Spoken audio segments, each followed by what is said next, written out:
That's your share, Mom. Now just disappear. My son Thomas stood in my kitchen, the same kitchen where I'd taught him to make pancakes 40 years earlier, and handed me an envelope containing $10,000 in cash. His eyes, so like his father's in color, but utterly foreign in their coldness, regarded me with the detached calculation of someone completing an inconvenient transaction. I opened the envelope, counted the bills with the deliberate calm I'd perfected during 40 years of teaching high school English, and then did something that clearly unsettled my son. I laughed, not a bitter laugh or a hysterical one, a genuine laugh of pure, crystalline amusement. The kind of laugh that makes others deeply uncomfortable because they don't understand the joke. Is something funny? Thomas asked, his carefully manicured hand adjusting his designer tie, a nervous habit he'd had since college. $10,000, I said, setting the envelope on my worn oak kitchen table. For Montgomery Ranch, 180 acres of prime Texas hill country, a fully operational cattle business, and a historic homestead, plus my Mustang convertible. I shook my head, still smiling. That's quite the bargain you've arranged for yourself. His expression tightened. The deal is done, Mom. I've already sold the property to Sunrise Development. They're breaking ground on a luxury retirement community next month. Your new room at Westridge Retirement Village is ready and waiting. How thoughtful of you to arrange my future, I replied, pouring myself a cup of coffee from the pot that had been brewing when he arrived. I didn't offer him any. When exactly did I sign over the ranch to you, Thomas? I seemed to have forgotten that particular moment. A flicker of unease crossed his face before his businessman's mask reasserted itself. Last year, after your hospitalization for pneumonia, we agreed it made sense for me to handle the property matters so you wouldn't have to worry about them. The lie was so bold, so utterly fabricated, that I almost admired the sheer audacity. I had indeed been hospitalized briefly the previous year, but no such conversation had occurred, and I had certainly signed no transfer documents.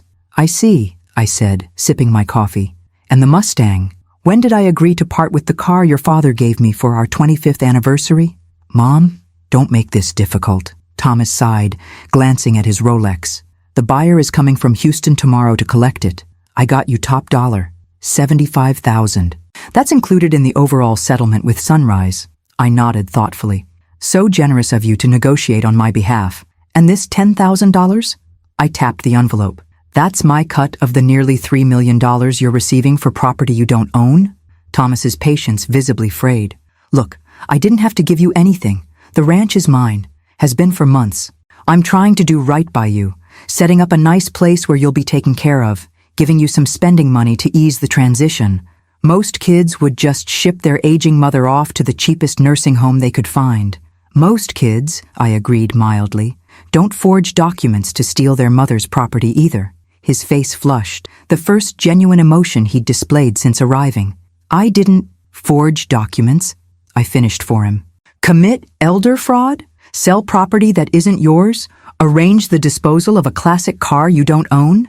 Is that what you were going to deny, Thomas? The momentary crack in his composure sealed itself as he straightened, adopting the condescending tone I'd come to recognize in recent years, the one that suggested I was becoming senile or confused. Mom, we've discussed this multiple times.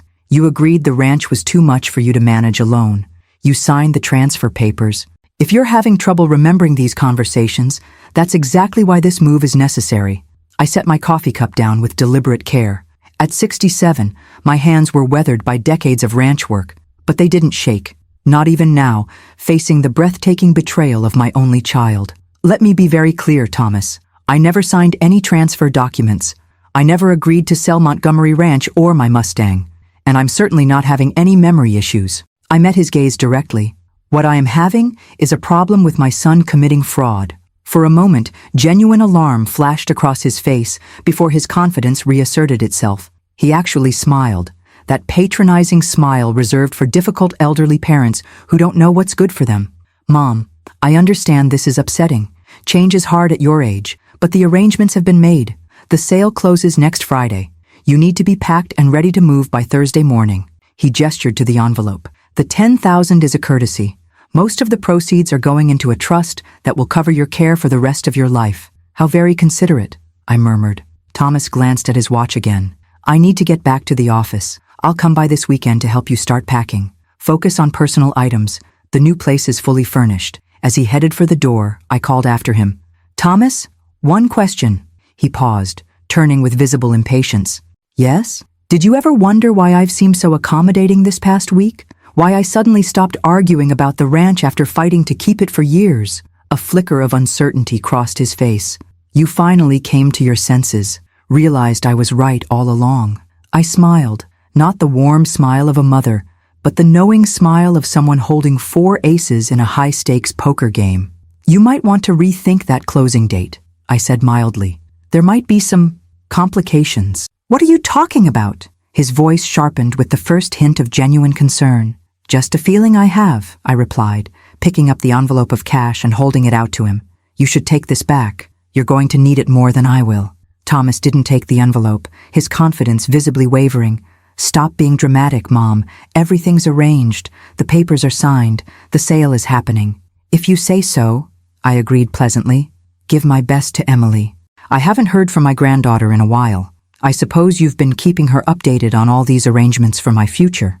The mention of his daughter, my beloved granddaughter who was finishing her sophomore year at Texas A&M, caused Thomas to flinch slightly. Emily has her finals. I didn't want to distract her with family business. Very considerate, I nodded. Well, I won't keep you from your important meeting. I have some calls to make myself. After Thomas left, I remained at the kitchen table, turning my wedding ring around my finger, a habit of 45 years that had continued in the 5 years since Robert's death. The weight of my son's betrayal pressed against my chest like a physical burden, but beneath it burned a different sensation, the quiet, implacable determination that had seen me through every challenge life had presented. I reached for the phone and dialed a number I knew by heart. Sarah, it's Eleanor Montgomery. I need to see you right away. It's about the ranch and some preventative measures we discussed. As I spoke with my lawyer and longtime friend, I gazed out the kitchen window at the rolling acres of Montgomery Ranch, land that had witnessed my wedding, my son's first steps, my husband's final breaths, and now, the ultimate betrayal by the child we had raised with such hope and love. Thomas believed he had orchestrated the perfect plan to dispose of both his aging mother and her valuable property in one efficient transaction. He assumed I was just another confused old woman, easily manipulated, and ultimately powerless. What he didn't know, what he had never bothered to learn, was that I had spent the last 2 weeks executing a plan of my own, a plan that would not only protect my property, but would teach my son a lesson he would never forget. The $10,000 in cash still sat on my kitchen table, his insulting severance package for a lifetime of motherhood. I would leave it there, a monument to his greed and my disappointment, until he discovered exactly what I had done. I picked up my coffee cup, took a satisfied sip of the now cooling brew, and allowed myself another small laugh. By this time next week, Thomas would understand the full meaning behind the old saying about teaching grandmothers to suck eggs. Or in Texas terms, never underestimate an old ranch woman who spent her life outthinking everything from cattle rustlers to drought to bank loans. Thomas was about to learn that lesson the hard way. If you're watching, please subscribe to the channel, like it, and tell me in the comments where you're watching from. I'd suspected Thomas was up to something for months.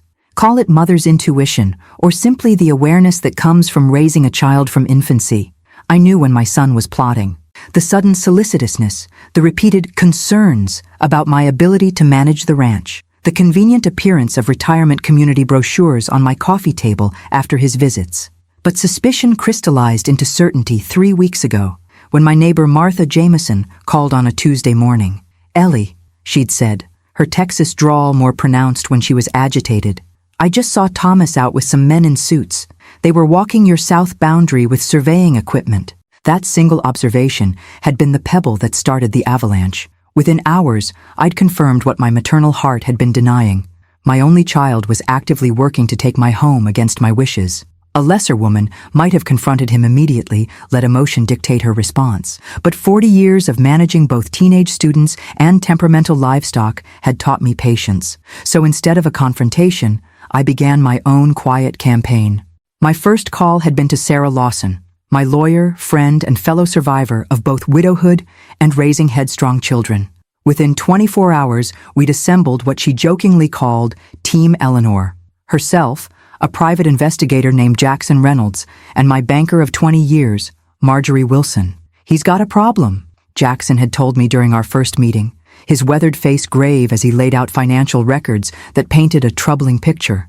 Montgomery Properties is hemorrhaging money. 3 failed development projects, 2 lawsuits from unpaid contractors, and a line of credit that's maxed out. He needs cash, Sarah had translated, and he sees the ranch as his personal ATM. The revelation had stung more than I cared to admit. Not just the betrayal of trust, but the awareness that my son, raised with such emphasis on honesty and integrity, had become someone who would forge documents and steal from his own mother to save his failing business. The ranch would solve all his problems, Jackson continued. At current market rates, 180 acres of prime hill country land within commuting distance of Austin. We're talking close to $3 million. And Sunrise Development is hungry for exactly this kind of property for their luxury retirement communities. So rather than ask for help or admit his business is failing, he's decided to sell my home out from under me, I had said, the words like ashes in my mouth. Sarah had reached across her desk to squeeze my hand. Ellie, I know this is painful, but we need to focus on protecting you and the ranch. Thomas has already created falsified transfer documents. He's moving quickly. That conversation had set our countermeasures in motion. While Thomas believed he was cleverly maneuvering to sell property he didn't own, I was quietly securing it beyond his reach. Now, as I hung up after confirming the final details with Sarah, I moved to the front porch of the ranch house Robert and I had lovingly maintained for 4 decades. The late afternoon sun bathed the rolling landscape in golden light, illuminating the live oaks that had witnessed generations of Montgomery history. You'd be so disappointed, Robert, I murmured to the empty chair beside me, the one where my husband had spent countless evenings watching the Texas sunset. But I think you'd approve of what I'm about to do. My phone rang, interrupting my communion with Robert's memory. The caller ID displayed Emily, my granddaughter, Thomas's daughter, and the one pure joy that remained undiminished in my life. Grandma? Her voice carried the sunny enthusiasm that always reminded me of Robert. I just finished my last final. I was thinking I could drive out to the ranch tomorrow instead of waiting until the weekend. I've missed you and the horses so much. My heart clenched. Emily didn't know what her father had done, what he was planning to do. Thomas had deliberately kept her in the dark, knowing her loyalty to me and her love for Montgomery Ranch might interfere with his schemes. I'd love that, sweetheart, I said, making a split-second decision. In fact, there's something important we need to discuss, something about the ranch and your father. A pause. Is everything okay, Grandma? You sound different, perceptive as always, another quality she shared with Robert. We'll talk when you get here. Drive safely and text me when you're on your way. After we hung up, I sat watching the lengthening shadows creep across the pasture where our small herd of Hereford cattle grazed peacefully. Emily's arrival would accelerate my timeline, but perhaps that was for the best. She deserved to know what was happening before it exploded into the open. My Mustang convertible, the 1965 cherry red classic that Robert had surprised me with on our 25th anniversary, sat in the barn where I'd hidden it after learning Thomas had arranged its sale. The thought of him casually disposing of something so precious to me, as if it were just another asset to liquidate, burned like acid in my chest. That's not happening, Robert, I promised the evening air. Not the Mustang, not the ranch, not any of it. My phone buzzed with a text from Jackson. Documents confirmed filed with county clerk. Property transfer complete. Waiting on confirmation of recording.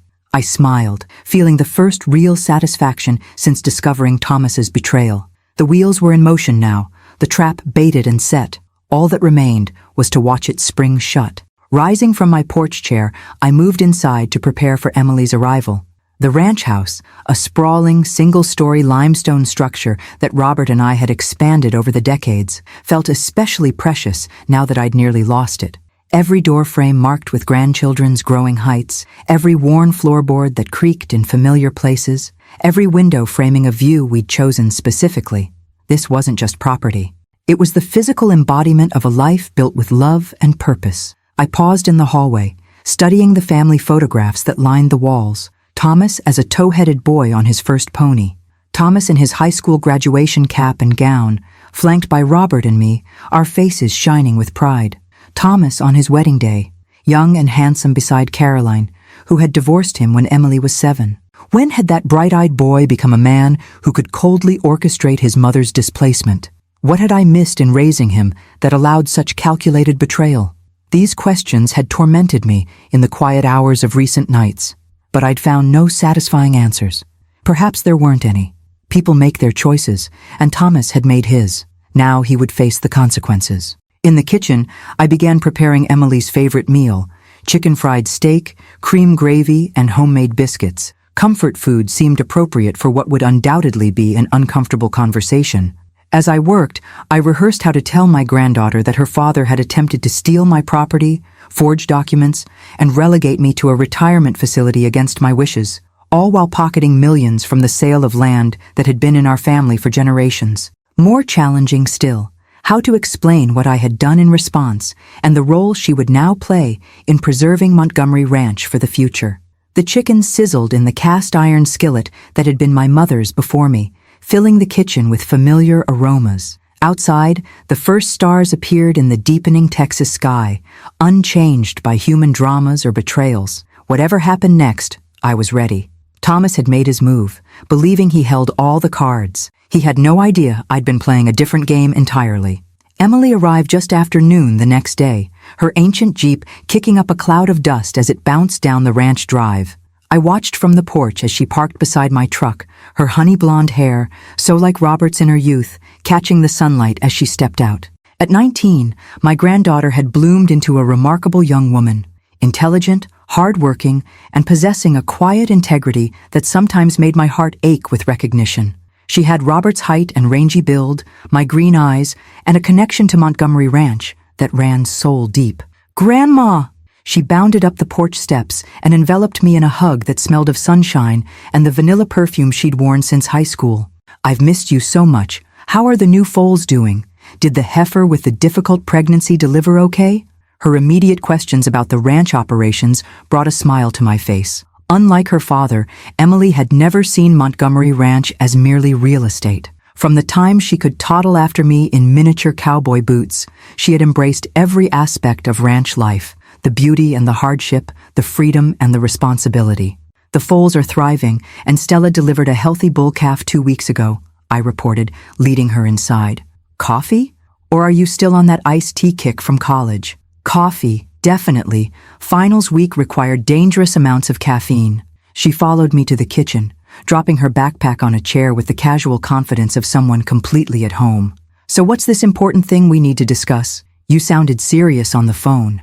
I busied myself with the coffee maker, buying a few moments to organize my thoughts. "It's about your father," I began, keeping my voice measured, "and some decisions he's made regarding the ranch." Emily's expression immediately sharpened. "What's Dad done now? Is he still pressuring you to sell and move to that ridiculous retirement village?" Her immediate leap to the correct general concern caught me by surprise. "You knew about that?" She snorted, accepting the mug of coffee I handed her. "He's been talking about it for months, told me it was for your own good and that the ranch was too much for someone your age. I told him he was being ridiculous. You're healthier than most people half your age." A wave of gratitude washed over me at her instinctive defense. "It goes beyond pressure now, Em.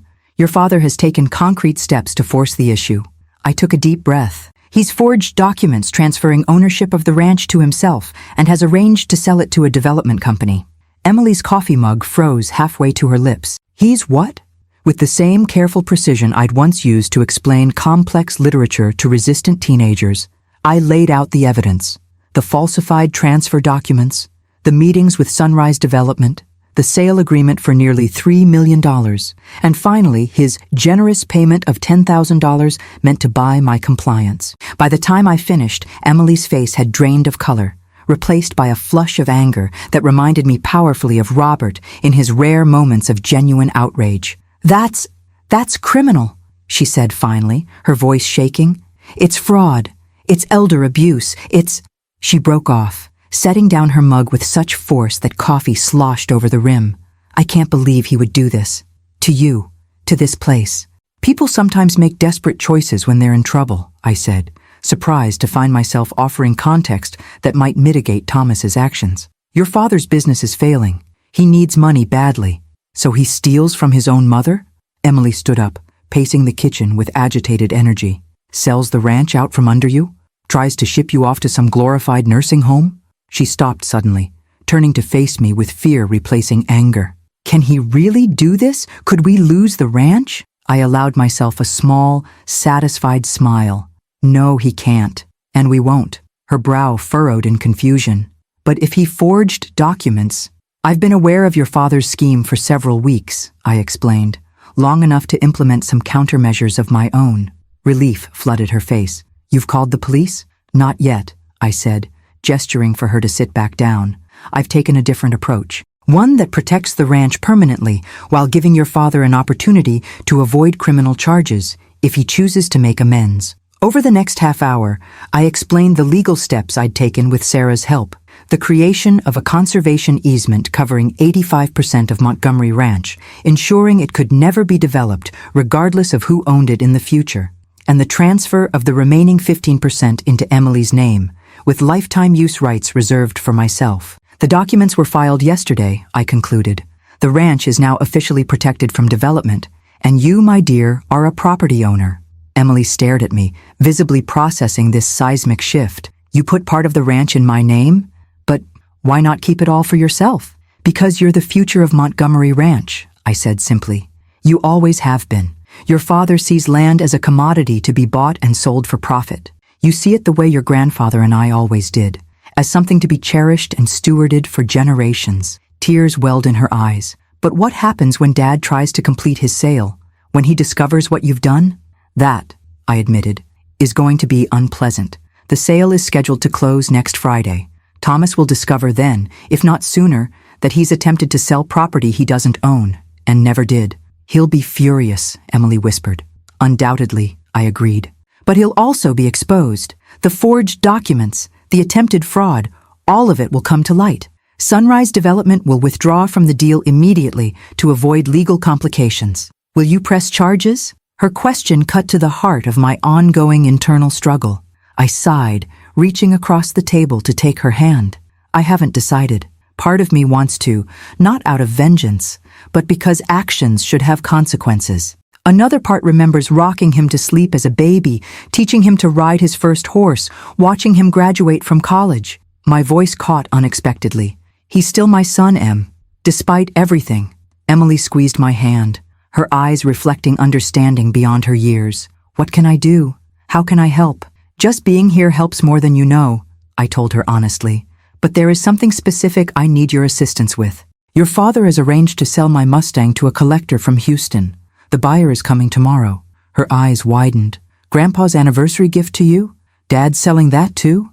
I nodded grimly. For $75,000. Money he planned to pocket while telling me it was included in my settlement. That's— She seemed at a loss for words that could adequately capture such a betrayal.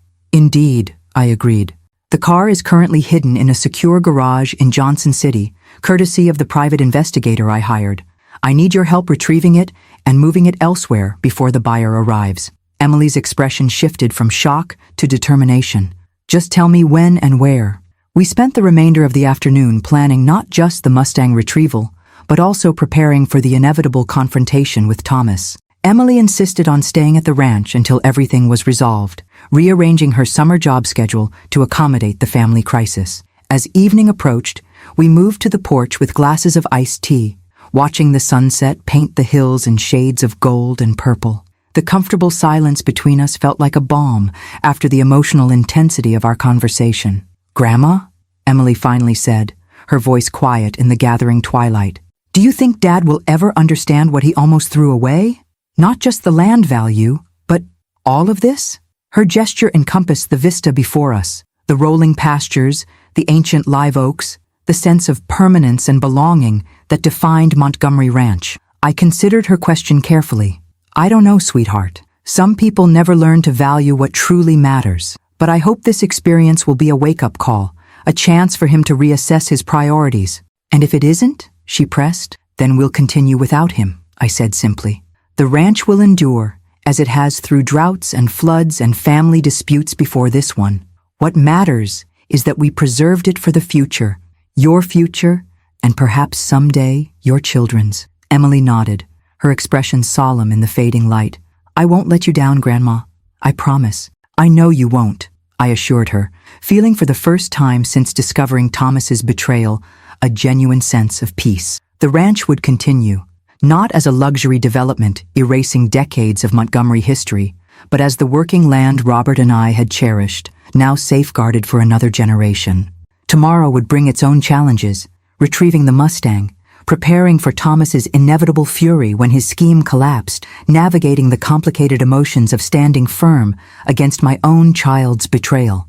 But tonight, sitting beside the granddaughter who embodied our family's best qualities, I allowed myself to simply be grateful for the foresight that had enabled me to protect what mattered most. The Mustang gleamed under the morning sunlight, its cherry-red paint almost luminous against the weathered wood of Jackson Reynolds' private garage in Johnson City.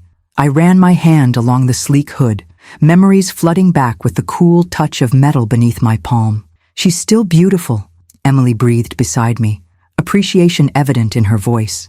"Your grandfather surprised me with it for our 25th anniversary," I told her, though she'd heard the story many times before.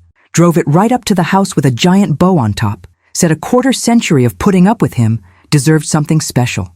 Jackson Reynolds, the private investigator who'd been instrumental in uncovering Thomas's scheme, stood a respectful distance away, keys in hand. In his 60s, with the weathered face of a man who'd spent considerable time outdoors, he had the quiet watchfulness of someone accustomed to observing rather than being observed. "Car's been kept secure since we moved it 3 days ago," he reported. "No signs of anyone looking for it. But according to my sources, the buyer from Houston is expected at Montgomery Ranch around noon today." I checked my watch, 9:17 a.m. Plenty of time to get it safely to Martha's barn. My neighbor had readily agreed to hide the Mustang on her property, eager to assist in what she called my justified revenge tour. "I still can't believe Dad sold your car," Emily said, shaking her head in disbelief. "A car you don't even own." "He's operating under the assumption that he controls all my assets now," I explained, taking the keys from Jackson. In his mind, the Mustang is just another item to liquidate for quick cash. The betrayal still stung, sharp and fresh despite the days I'd had to process it. This wasn't just any car. It was a symbol of Robert's love, a vessel that carried precious memories of Sunday drives through the hill country. Robert's hand warm on mine as it rested on the gear shift. "The buyer's going to be pretty disappointed when he shows up and there's no Mustang," Emily observed, a hint of satisfaction in her voice. "More than disappointed," Jackson added. "According to what I've uncovered, he's already wired a deposit to your son's account. $20,000, non-refundable." I winced at that revelation. Thomas's scheme was unraveling faster than even I had anticipated, creating collateral damage beyond our immediate family. That poor man is an innocent party in all this. He believes he's making a legitimate purchase. "We could warn him," Emily suggested. "Call and explain the situation before he makes the drive from Houston." I considered this briefly before shaking my head. No. If we tip our hand now, Thomas might accelerate his plans for the ranch sale. Better to let events unfold naturally. I slid into the Mustang's driver's seat, the familiar leather embracing me like an old friend. Besides, the buyer's disappointment will be temporary. Thomas's reckoning will be permanent. Emily climbed into the passenger seat while Jackson provided final instructions. I would drive the Mustang to Martha's property using back roads to avoid being spotted. He would follow at a distance in his nondescript sedan to ensure we weren't observed. Emily would drive my truck back to the ranch afterward as if returning from a normal errand. The Mustang's engine roared to life with a sound that always reminded me of Robert's laugh, robust, powerful, unashamedly joyful. As we pulled out of the garage and onto the rural route that would take us home via a circuitous path, I felt a surge of something I hadn't experienced in weeks, pure pleasure. "You're smiling," Emily observed, the wind whipping her blonde hair as we accelerated. "Am I?" I hadn't realized. "I suppose there's something satisfying about taking back what's rightfully mine." Emily was quiet for a moment, watching the Texas landscape roll by. "What do you think will happen when everything comes out? When Dad realizes you've outmaneuvered him?" It was the question that had kept me awake through too many recent nights. "I expect he'll be furious initially, possibly threatening. Eventually, he'll have to face the reality that his plans have failed, and he's exposed himself to potential criminal charges. Do you think he'll try to fight the property transfers, take you to court?" He can try, I said, shifting gears with practiced ease as we navigated a winding country road. But the documents are legally sound. The conservation easement is ironclad. And most importantly, he'd have to explain his own fraudulent documents in the process. I glanced at her troubled expression. What's really worrying you, Em? She sighed, tugging absently at a loose thread on her jeans. I'm afraid this will permanently destroy your relationship with Dad, that there won't be any way back from this. The concern struck deeper than I wanted to admit. Despite Thomas's betrayal, he remained my only child, the baby I had nursed, the boy I had raised, the man who, despite his current actions, had once brought me immeasurable joy. That's up to Thomas, I said finally. I didn't create this situation. He did. If there's to be reconciliation, it will require genuine remorse and amends on his part. We drove the remainder of the journey in contemplative silence, the Mustang's engine providing a comforting soundtrack to our thoughts. Martha Jameson was waiting when we arrived at her ranch's rear entrance, the barn doors already open to receive our precious cargo. Ellie Montgomery, you sly fox, she greeted me with a fierce hug as I emerged from the car. Thomas won't know what hit him.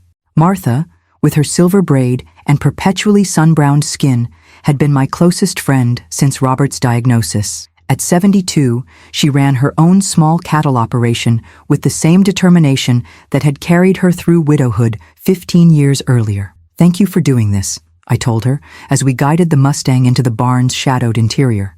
I know it puts you in an awkward position. Martha snorted dismissively. Honey, the only awkward position will be Thomas trying to explain to that car collector why the Mustang he sold isn't where it's supposed to be.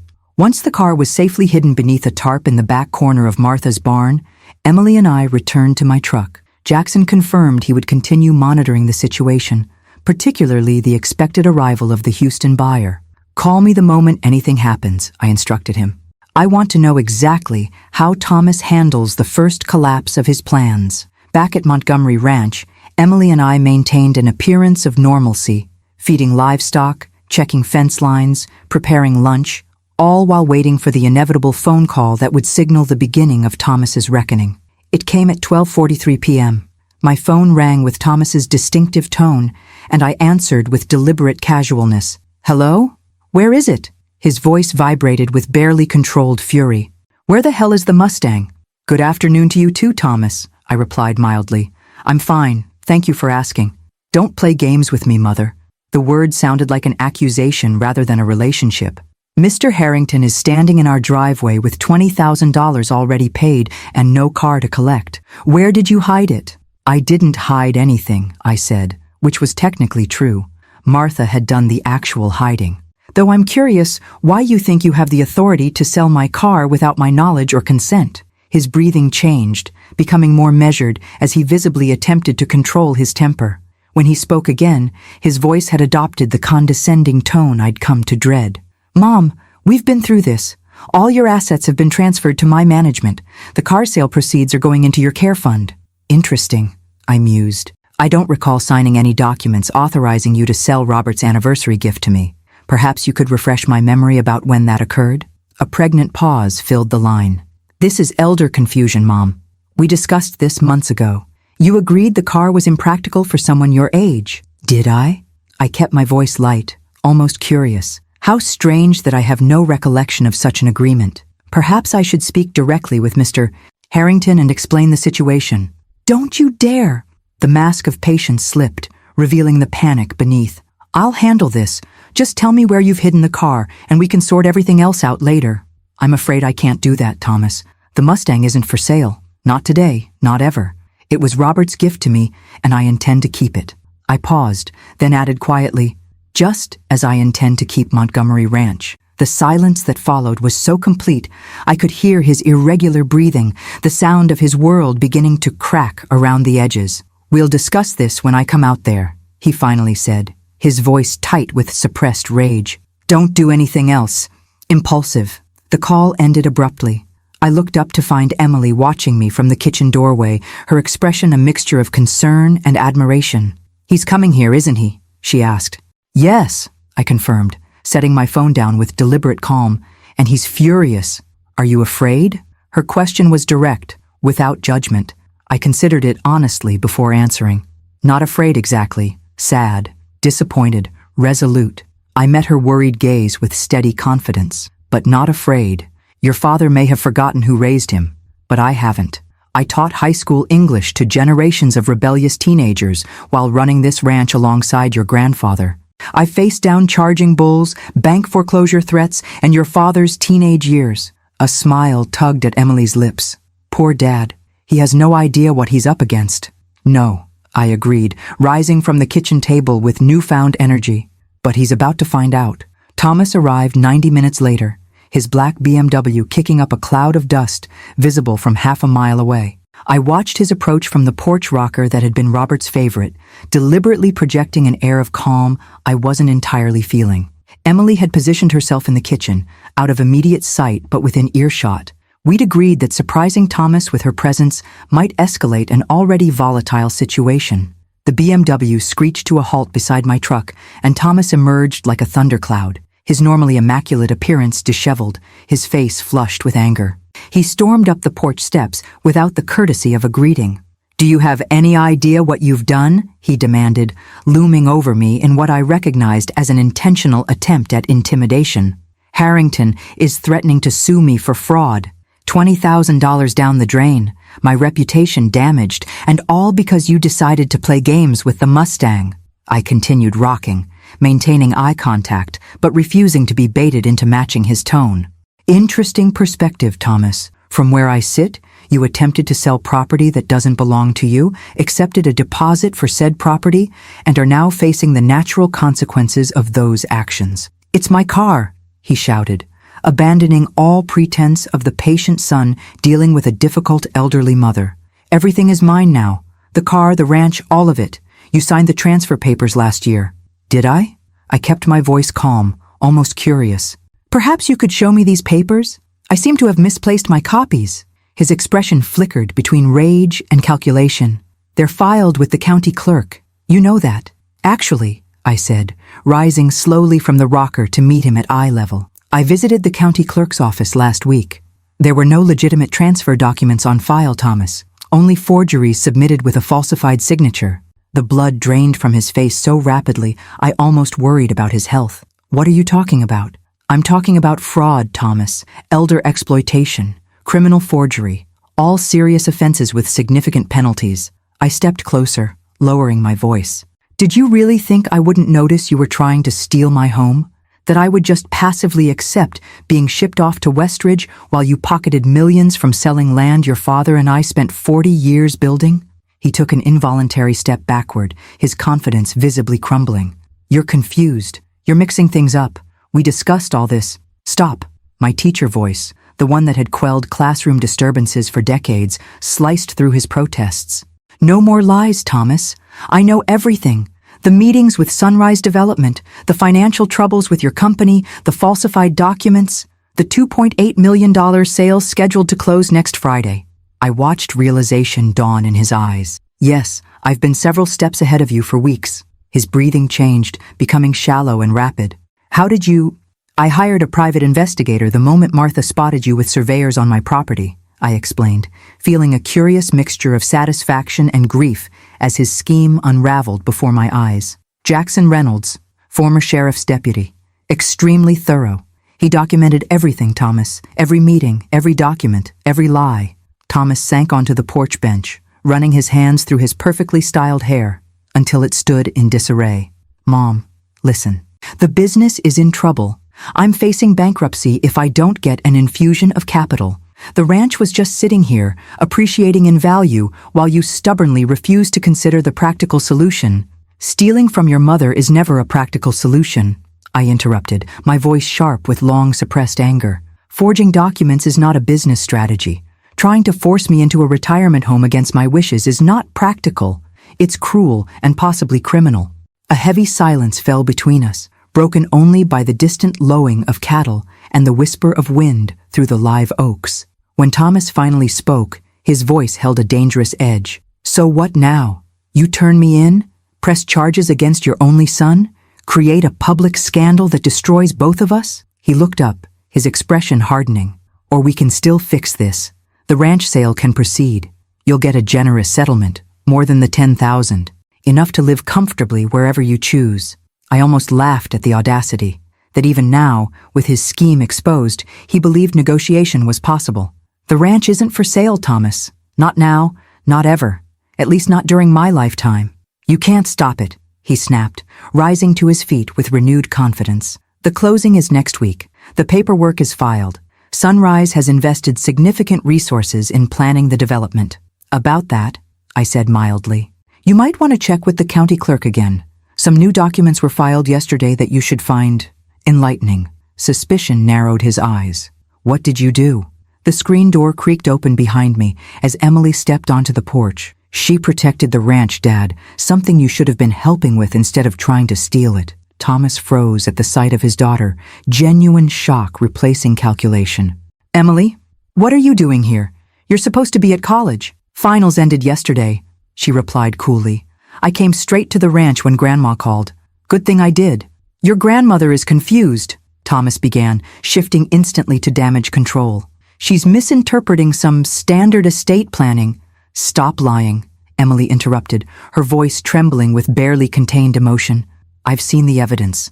The forged documents, the sale agreement with Sunrise, your plan to pocket millions while shipping Grandma off to a retirement home. It's all documented, Dad. Thomas glanced between us, visibly reassessing the situation. I could almost see the gears turning as he realized he was facing not just his aging mother, but a united front that included his daughter. What documents were filed yesterday? He finally asked, wariness replacing outright aggression. A conservation easement covering 85% of Montgomery Ranch, I explained calmly. The land can never be developed, subdivided, or used for anything other than agricultural purposes, regardless of who owns it in the future. The implication hit him like a physical blow. You can't do that. The development plans are no longer viable, I finished for him. Sunrise will discover during their final title search that the property they thought they were purchasing cannot legally be developed. The sale will collapse. You'll destroy me, he whispered, genuine fear replacing anger in his eyes. The business is leveraged to the hilt. I've taken deposits, made commitments based on this sale going through. You did that, I corrected gently. Not me.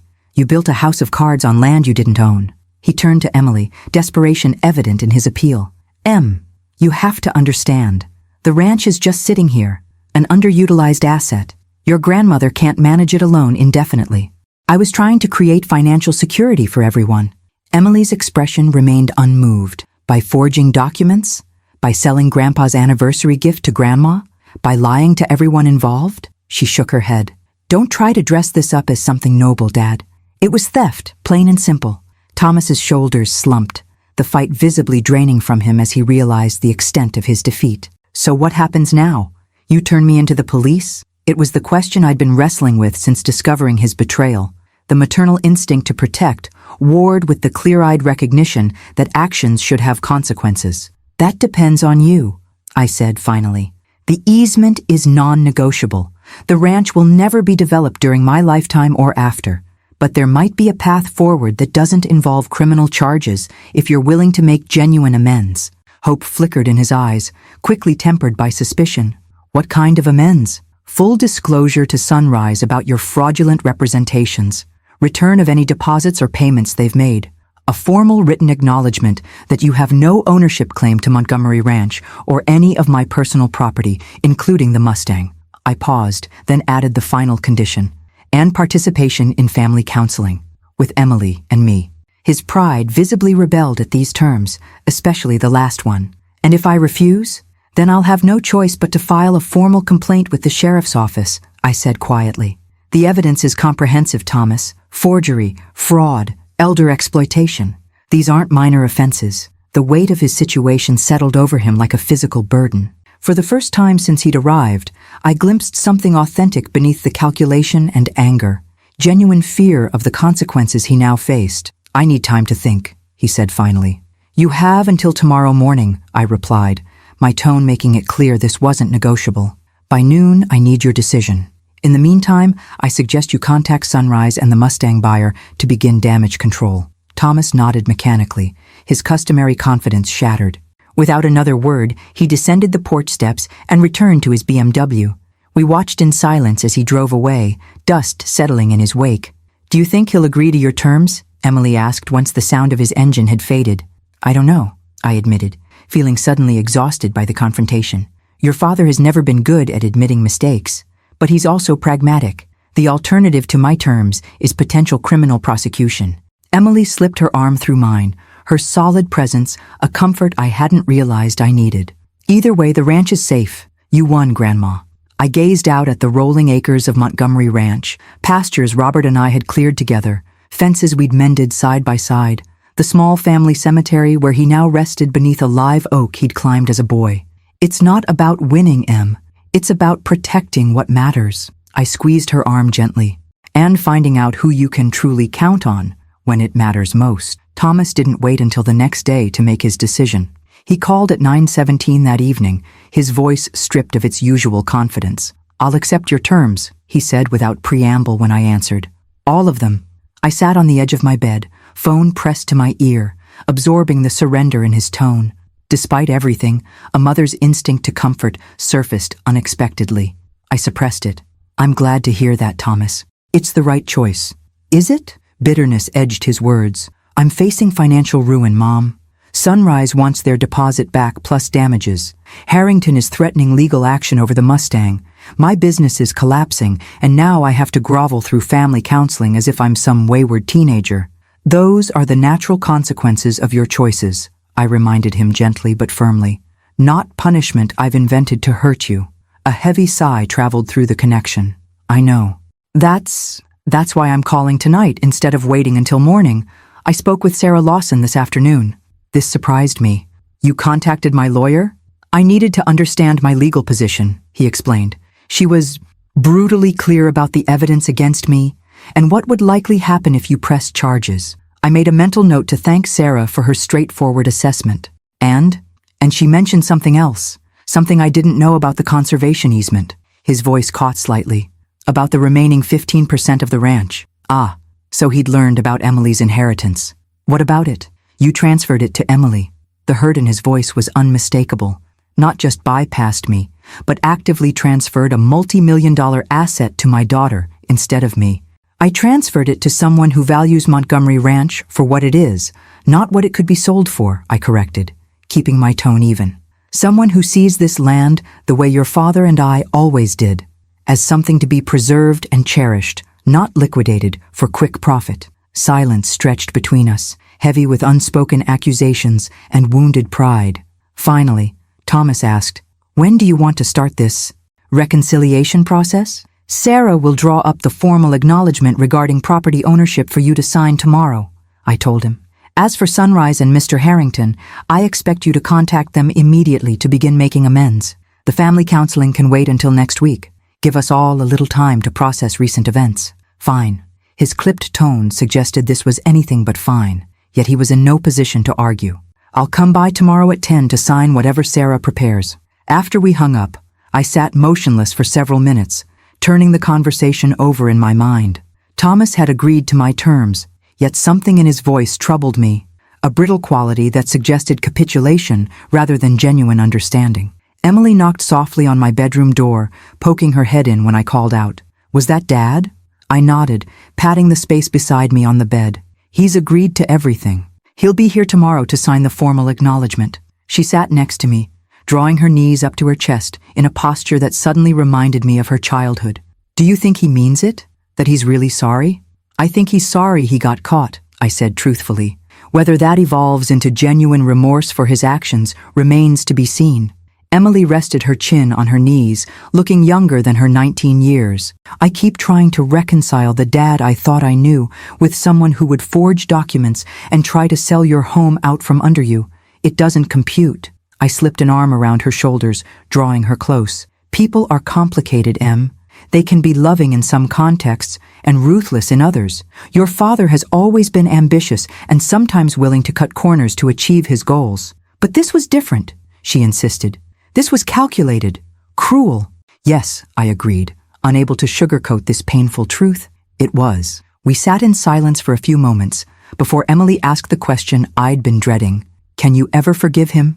It was the heart of the matter, the question I'd been asking myself through sleepless nights since discovering Thomas's betrayal. Could I forgive my only child for attempting to discard me like an inconvenient possession? For treating the home his father and I had built as nothing but a financial asset to be liquidated? Forgiveness isn't a single decision, I said finally. It's a process, and it requires genuine repentance from the person who caused the harm. I squeezed her shoulder gently. I'm willing to work toward forgiveness if your father is willing to earn it through changed behavior. Emily nodded thoughtfully. I'm still so angry with him, but he's still my dad, and he's still my son, I acknowledged. Family relationships are resilient, but not indestructible. They can withstand significant strain, but they require care and honesty to heal once damaged. After Emily returned to her own room, I found myself unable to sleep. I moved to the porch, settling into Robert's chair, as I had countless nights since his passing. The moon hung low over the eastern pasture, casting silver light across the landscape we had loved together. I wish you were here for this, Robert, I murmured to the empty chair beside me. You always knew how to reach Thomas when he lost his way. Morning arrived with the clear brilliance typical of Texas Hill Country Springs. I rose early, completing ranch chores with Emily's help before preparing for Thomas's arrival. Sarah had called to confirm she would bring the documents at 10, having worked late into the evening to prepare them. They arrived together, Sarah's sensible sedan followed by Thomas's BMW, exactly at 10. I greeted them on the porch, noting Thomas's haggard appearance. His usually immaculate clothing looked slept in. Dark circles shadowed his eyes, and his movements lacked their customary confident precision. Coffee? I offered as they entered the house. Please, Sarah accepted with a warm smile. Thomas merely nodded, avoiding direct eye contact as he followed us to the kitchen where Emily was already seated at the table. Good morning, Dad, she said, her tone carefully neutral. Emily, he acknowledged her with obvious discomfort. I didn't expect you to be here for this. I'm a stakeholder now, she reminded him, a hint of steel beneath her calm exterior. And I want to witness this personally. Sarah, ever the professional, smoothly directed the conversation to the matter at hand. I've prepared the formal acknowledgement as requested, Thomas. It states that you recognize Eleanor Montgomery as the sole legitimate owner of Montgomery Ranch and all personal property therein, including the 1965 Ford Mustang convertible. It further acknowledges that any documents suggesting otherwise were created without her knowledge or consent. She slid the papers across the table to Thomas, who stared at them without immediately reaching out. And if I sign this? If you sign and comply with all the terms we discussed, making full restitution to Sunrise Development and Mr. Harrington, participating in family counseling, and refraining from any further attempts to claim Eleanor's property, then she has agreed not to pursue criminal charges related to the document forgery and attempted fraud. Thomas finally reached for the papers, scanning them with the practiced eye of someone accustomed to legal documents. This is comprehensive. It needs to be, Sarah replied simply. After several minutes of silent reading, Thomas looked up at me. This doesn't just protect you legally. It humiliates me professionally. If this becomes public, it won't become public unless you violate the terms, I interrupted. I have no interest in publicizing family difficulties, Thomas.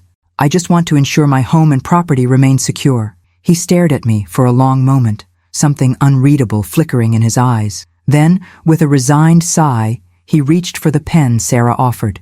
His signature, normally bold and assertive, looked shaky on the document.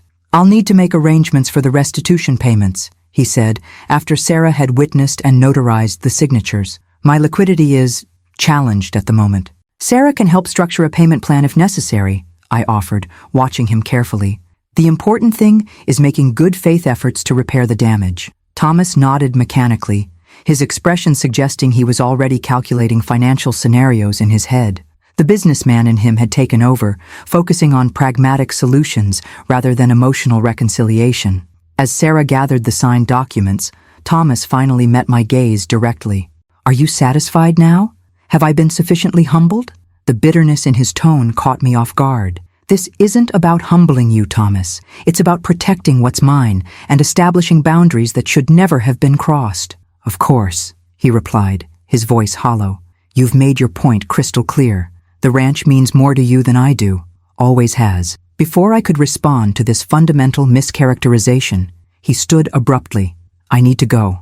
I have calls to make to begin the restitution process. Emily rose from her chair.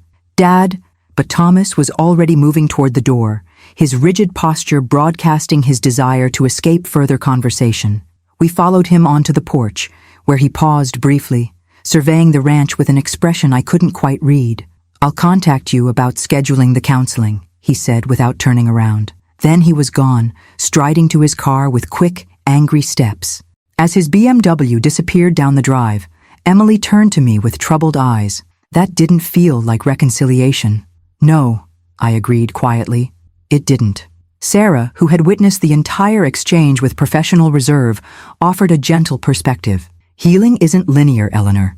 Thomas has had his entire worldview challenged in the span of a few days. His plans have collapsed, his financial security is threatened, and he's been forced to confront some uncomfortable truths about himself. It will take time for him to process all of this. If he chooses to process it at all, Emily muttered, her disappointment evident. I gazed after the dust cloud marking Thomas's departure, feeling a complex mixture of victory and loss. I had protected Montgomery Ranch, secured it for the future Emily represented, yet the cost had been steep. The already strained relationship with my only child now hung by the barest thread, weighted with resentment and wounded pride on both sides. We've done what needed to be done, I said finally, as much to convince myself as the others. The rest is up to Thomas. 3 weeks passed with minimal contact from Thomas. He sent formal emails documenting his restitution arrangements with Sunrise Development and the Mustang buyer, copied to both Sarah and me, business-like communications devoid of personal content. When Sarah proposed potential counselors and session times, his responses were prompt but terse, agreeing to dates while expressing nothing about his feelings regarding the process. The ranch settled into early summer rhythms. Cattle moved to fresh pastures, garden vegetables ripening under the strengthening sun, fence repairs completed before the worst heat arrived. Emily had decided to stay for the entire summer, deferring her planned internship in favor of helping me with ranch operations and, I suspected, keeping an eye on my well-being. On a particularly warm Thursday afternoon, Martha arrived unannounced, her ancient pickup rattling up the drive as Emily and I were repairing a water trough in the east pasture. Thought you might want to know, she announced without preamble as we approached. Thomas's house is up for sale. Sign went up this morning. The news hit me with unexpected force. His house? The one in Austin? Martha nodded grimly. Realtor friend called me. Said it's listed substantially below market value. A motivated seller situation. Emily and I exchanged concerned glances. Thomas's home in one of Austin's most prestigious neighborhoods had been his pride and joy. A 5,000-square-foot showcase property he'd often reminded us was worth nearly $2 million. Did your friend mention why he's selling? I asked Martha. Not officially, she replied, but word travels fast in real estate circles. Apparently, he's facing significant financial pressure. The collapse of the Sunrise deal was just the beginning of his troubles. I absorbed this information with a growing sense of unease. Thomas's business had already been struggling when he attempted to sell Montgomery Ranch. Without that influx of cash, combined with the restitution payments he'd agreed to make, his financial situation might be dire indeed. Have you spoken with him recently? Martha asked, her directness tempered by genuine concern. Not really, I admitted. We have our first counseling session scheduled for tomorrow, but our communication has been strictly formal since he signed the acknowledgement.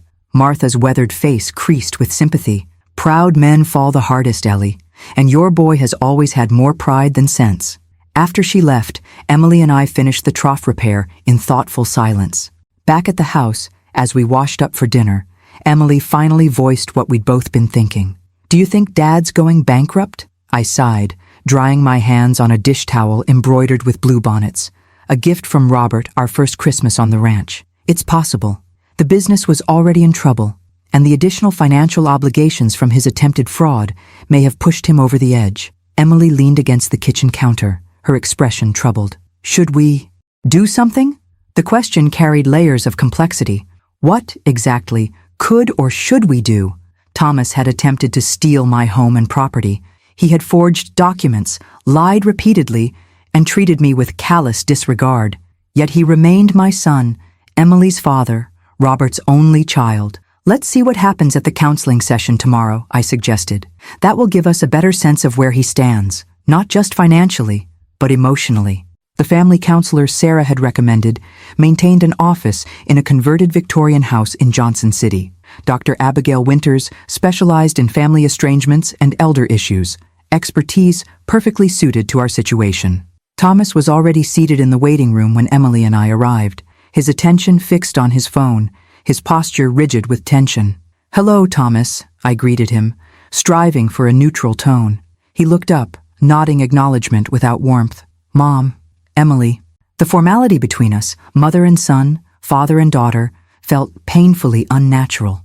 Dr. Winters emerged from her office moments later, a woman in her 50s with kind eyes and an air of quiet authority. "The Montgomery family? I'm Dr. Winters. Please come in." Her office offered comfortable seating arranged to facilitate conversation rather than confrontation, cushioned chairs positioned in a loose circle rather than opposing couches. She began by establishing ground rules for our sessions, emphasizing respectful communication and the goal of understanding rather than simply assigning blame. "Before we begin addressing specific issues," she said once we were settled, "I'd like each of you to share what you hope to achieve through these sessions. Eleanor, would you start?" I gathered my thoughts carefully. "I hope to understand how we reached this point, how my son could believe it was acceptable to forge documents and attempt to sell my home without my knowledge, and I hope to find a path forward that allows us to rebuild some measure of trust and relationship." Dr. Winters nodded encouragingly. "Emily?" My granddaughter shifted in her seat, visibly uncomfortable with the therapist's spotlight. "I want to understand too. And she glanced at Thomas, "I want my dad back. The one I thought I knew before all this happened." Thomas's expression remained carefully neutral, though a muscle twitched in his jaw at Emily's words. When his turn came, he cleared his throat before speaking. "I'm here because it's a condition of avoiding criminal charges," he stated flatly.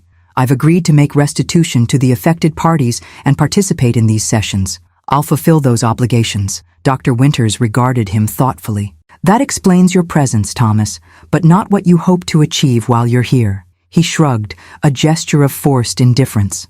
"Closure, I suppose. A recognition that family relationships sometimes reach their natural end." His words sent a chill through me. Natural end? Thomas, we're not discussing a business partnership. We're talking about mother and son, father and daughter. Relationships that come with obligations and expectations I apparently couldn't meet, he replied, an edge creeping into his voice. "You've made your priorities clear, Mom. The ranch means more to you than I do. Always has. You've ensured I can never have it, not even after you're gone, by placing it in a conservation easement and giving Emily the only transferable portion." Dr. Winters interjected before I could respond. "Thomas, I hear significant hurt in your words. Can you help us understand why you feel the ranch represents a priority over you in your mother's eyes?" Thomas laughed without humor. "My entire childhood was shaped by that ranch. Dad's constant refrain, 'The ranch comes first.' Vacations canceled because calves were being born. School events missed because of sudden emergencies with livestock or equipment. Mom and Dad working from dawn till dusk, while I was essentially raised by babysitters, and later, left to my own devices." I stared at him, genuinely shocked by this characterization. "Thomas, that's simply not true. Yes, the ranch required significant work, but your father and I made every effort to include you, to attend your events, to create family time." "Your version of family time was putting me to work," he interrupted, the veneer of control cracking. "Mending fences, moving cattle, endless chores. While my friends were going to summer camp or Disney World, I was learning to castrate bull calves and dig post holes in rocky soil." Emily shifted uncomfortably beside me. "Dad, I've always loved working on the ranch with Grandma. It never felt like a burden." "Because it was your choice," Thomas snapped. "You got to visit, enjoy the fun parts, then return to your normal life. I had to live it every day, watching my parents pour their love and energy into land and livestock while treating me like just another ranch hand." The bitterness in his voice stunned me. How had I never recognized this deep-seated resentment? Had I been so blind to my own child's experience? "Thomas," I said carefully, "if that's how you felt, why did you never say anything? And why would you want the ranch at all if you resented it so deeply?" His expression hardened. "I wanted to control the thing that had always controlled me, to finally have power over the entity that shaped my entire childhood. And yes," he added with brutal honesty, to sell it off piece by piece until nothing remained but profit in my bank account. The naked confession hung in the air between us, breathtaking in its hostility. Dr. Winters allowed the silence to stretch, giving us space to absorb the revelation. It seems, she finally observed, that we're uncovering some very deep-rooted feelings about Montgomery Ranch, feelings that go far beyond its monetary value. This gives us important context for understanding recent events. Thomas leaned back in his chair, seeming almost relieved to have finally voiced his long-harbored resentment. None of it matters now. The ranch is permanently protected. Emily gets the only transferable portion. I get nothing but bills for restitution and a failing business. Is that true? Dr. Winters asked, turning to me. Thomas receives no inheritance at all under your current arrangements? I hesitated, caught between the legal reality and my maternal instinct. The conservation easement protects the ranch from development, but doesn't dictate inheritance beyond the portion transferred to Emily. The remainder would still pass to Thomas upon my death, though he would be bound by the easement restrictions, rendering it essentially worthless from my perspective, Thomas added bitterly. Land that can't be developed or subdivided has minimal value in today's market. Unless you value it for what it is, Emily pointed out quietly, rather than what it could be converted into. The simple observation seemed to penetrate Thomas's armor in a way nothing else had. He looked at his daughter for a long moment, something shifting in his expression. That's the heart of it, isn't it? He finally said. I never valued the ranch for what it was, only for what it could give me. It was the first honest self-reflection I'd heard from him since this ordeal began, a tiny crack in the wall of justification and blame he'd constructed. Dr. Winters recognized it too, gently guiding the conversation toward exploring this insight further. By the session's end, we had reached no grand reconciliation, but something fundamental had shifted. Thomas had revealed the true source of his antagonism toward Montgomery Ranch, not just financial desperation, but a lifetime of perceived emotional neglect connected to the demands of ranch life. As we prepared to leave, Dr. Winters suggested we each reflect on what we'd learned before our next session. Thomas lingered in the parking lot beside his car as Emily and I approached mine. Is it true? He asked abruptly. About the house? Martha says you know it's for sale. I nodded, seeing no reason to pretend ignorance. She mentioned it yesterday. He looked away, studying the distant hills as if they held answers to unasked questions. The business is failing, completely. The house sale might cover existing debts, but there's nothing left after that. The admission clearly cost him. Thomas had always presented himself as successful, competent, in control. Acknowledging failure, especially to me, represented a significant breach in his carefully maintained facade. What will you do? I asked, genuine concern overriding lingering anger. He shrugged, a gesture attempting casualness but conveying profound uncertainty. Start over, I guess.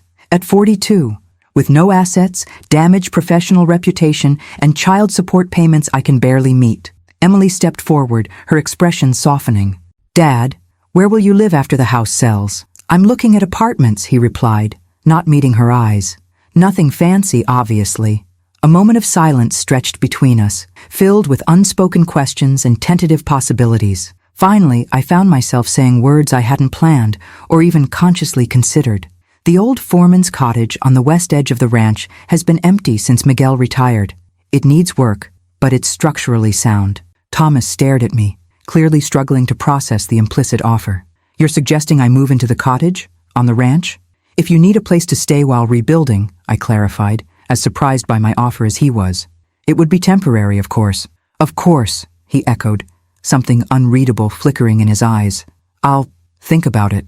As he drove away, Emily turned to me with raised eyebrows. That was unexpected. Are you sure about this? I wasn't sure at all. The idea had emerged spontaneously, perhaps from that reservoir of maternal instinct that never quite empties, no matter the hurt or betrayal.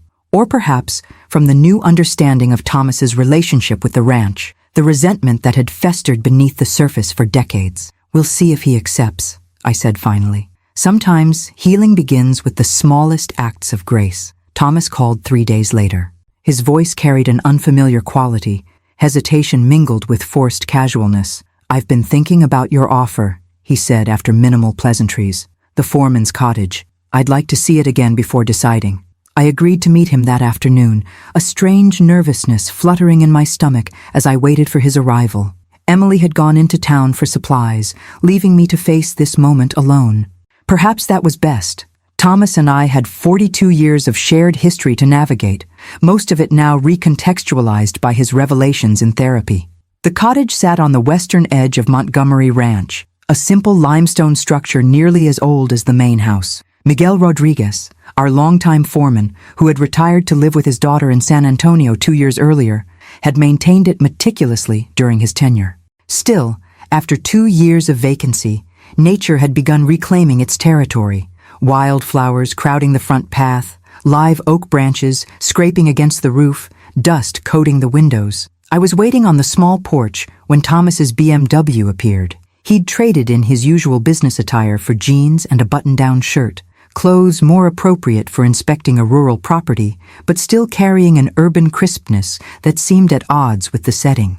"It's smaller than I remembered," he observed as he approached, studying the cottage with appraising eyes. "You haven't been inside since you were a teenager," I reminded him, unlocking the front door.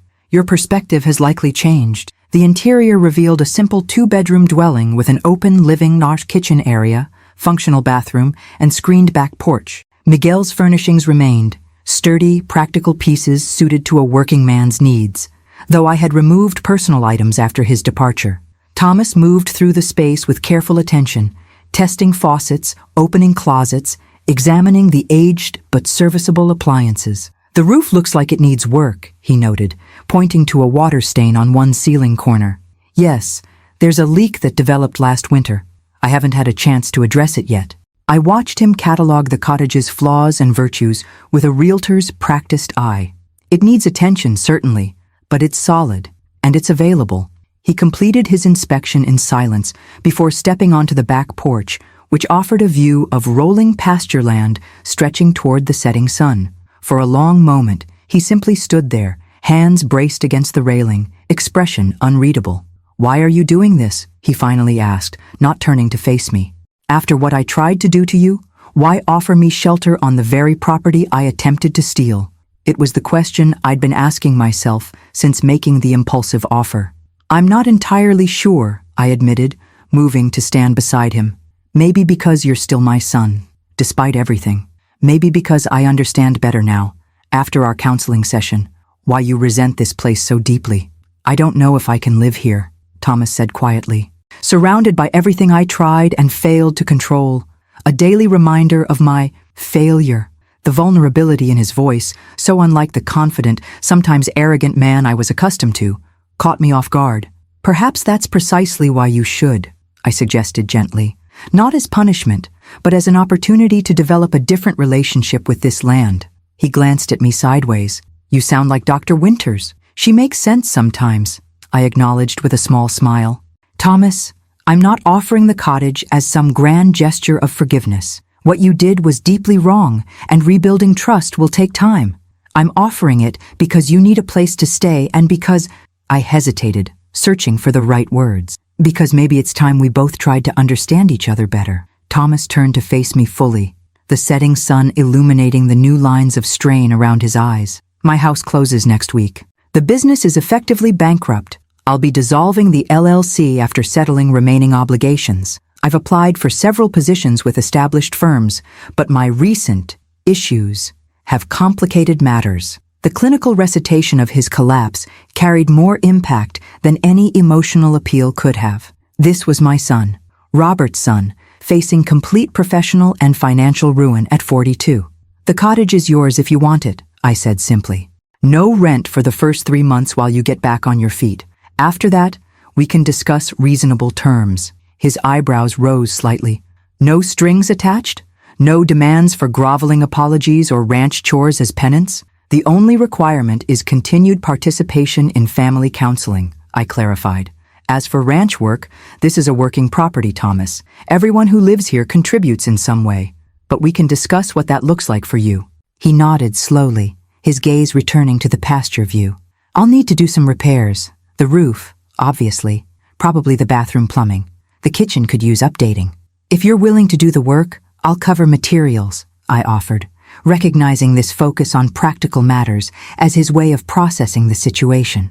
"I'll think about it," he said, though his tone suggested the decision was already made. 2 weeks later, Thomas moved into the foreman's cottage. The timing coincided with Emily's planned return to college for a summer session, creating an awkward transition period where father and daughter circled each other with careful politeness. Their relationship remained strained, Emily still processing her father's betrayal, Thomas struggling to reconcile his pride with his diminished circumstances. "Are you sure about this?"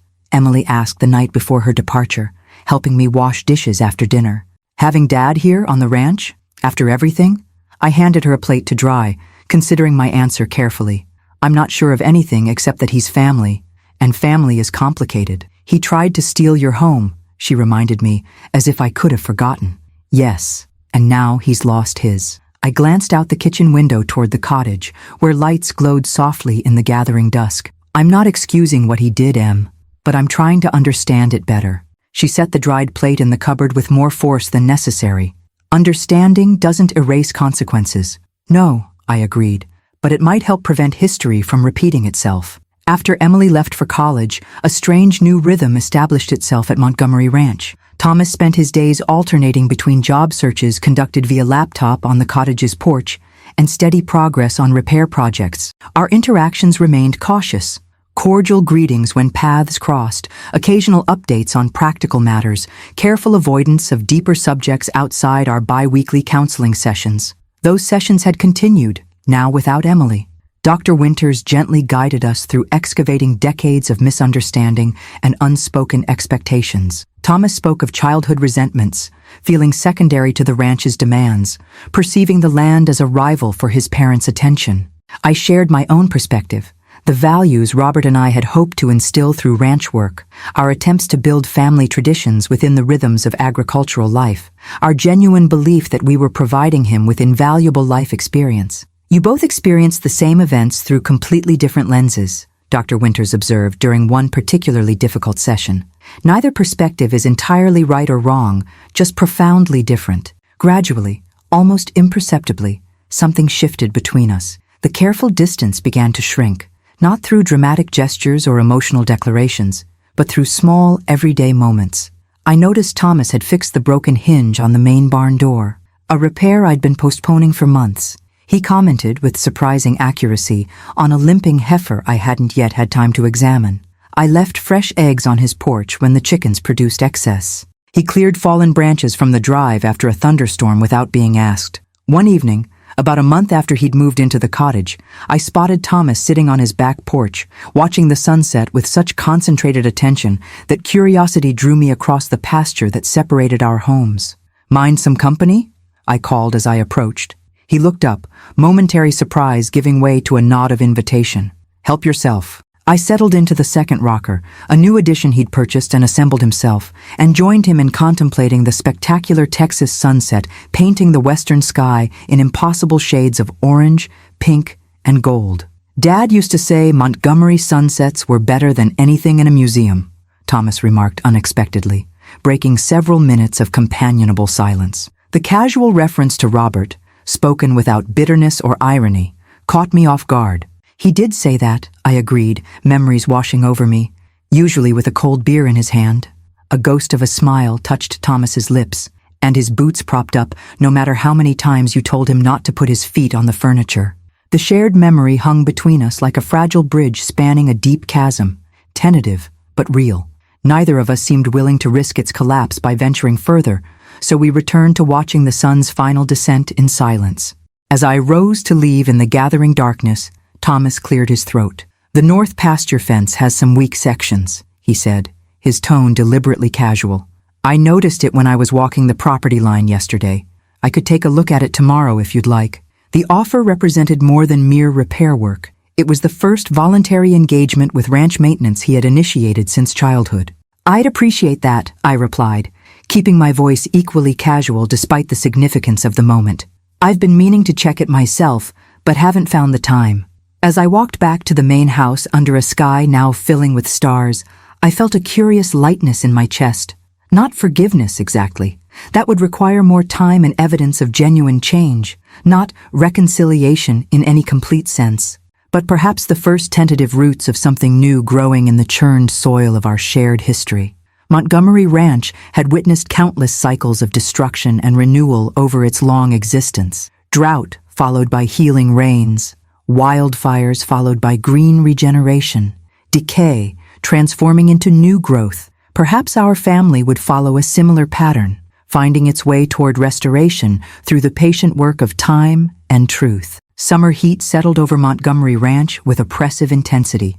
July in the Texas Hill Country brought temperatures that regularly climbed above 100 degrees, turning daily chores into endurance tests and making evenings on the porch, when cooling breezes occasionally offered relief, the most anticipated part of the day. Thomas had been living in the foreman's cottage for nearly 2 months. His integration into ranch life had progressed with the same cautious increments that characterized our slowly healing relationship. Tentative steps forward, occasional retreats, but a general trajectory towards something resembling functional family dynamics. He'd found employment with a small architectural firm in Johnson City, a position that utilized his design background while avoiding the high-pressure development world he'd inhabited before. The commute was manageable, the salary modest but sufficient, and the work environment apparently congenial. I noticed a gradual easing of the tension he'd carried since his financial collapse, a loosening of the tight shoulders, fewer lines around his eyes, occasional spontaneous comments about interesting projects at work. Ranch tasks had become part of his routine as well. Each morning before leaving for the office, he completed a quick check of the nearest pastures and water sources. Weekends found him addressing the seemingly endless maintenance projects that ranch life generated, mending fences, clearing brush, repairing equipment. He approached these tasks with a competence that reminded me he had indeed absorbed the practical education Robert and I had provided, despite his resentment of it. Our counseling sessions continued, though now scheduled bi-weekly rather than weekly. Dr. Winters had guided us through increasingly productive conversations about our shared past and possible future. Emily joined by video call when her schedule permitted, her initial skepticism gradually softening as she witnessed the subtle shifts in her father's behavior and attitude. One particularly sweltering afternoon, I was checking cattle in the south pasture when the ranch truck began making an ominous knocking sound. I nursed it back toward the main buildings, but it died completely about a quarter mile from home, leaving me stranded in the merciless July heat. I pulled out my phone to call for assistance, only to discover no signal, not unusual in certain pockets of the ranch where hills blocked reception. With no choice but to walk back, I gathered my hat, water bottle, and began the trek across the sun-baked pasture. The temperature must have been hovering around 102 degrees. Within minutes, sweat soaked my shirt and trickled down my face despite the protection of my wide-brimmed hat. At 67, I remained in excellent condition for my age, but heat exhaustion was a risk for anyone in these conditions. I'd covered perhaps half the distance when dizziness first struck, a momentary swimming of my vision that forced me to stop and steady myself. I took a careful sip from my nearly empty water bottle, knowing I needed to conserve what little remained. The second wave of dizziness hit harder. The landscape tilted alarmingly, and I found myself on one knee without quite remembering how I'd gotten there. Distant alarm bells sounded in my mind. I recognized the symptoms of heat exhaustion progressing toward heat stroke, a potentially deadly condition if not addressed quickly. Need to reach shade, I muttered to myself, struggling back to my feet. The nearest tree stood about 50 yards away, a lone live oak offering the only relief in the open pasture. I focused on it like a shipwreck survivor spotting land, forcing one foot in front of the other. I never reached it. The third wave of dizziness brought complete disorientation. The ground seemed to rise up to meet me, and darkness crowded the edges of my vision. My last coherent thought was a detached observation. Robert always said this land would claim me eventually. Just didn't expect it quite so soon. I awoke to the sensation of movement and the sound of labored breathing. Opening my eyes revealed a swaying landscape and Thomas's strained profile. He was carrying me, actually carrying me, across the pasture toward the house, his face flushed with exertion and concern. "Thomas?" My voice emerged as a croak.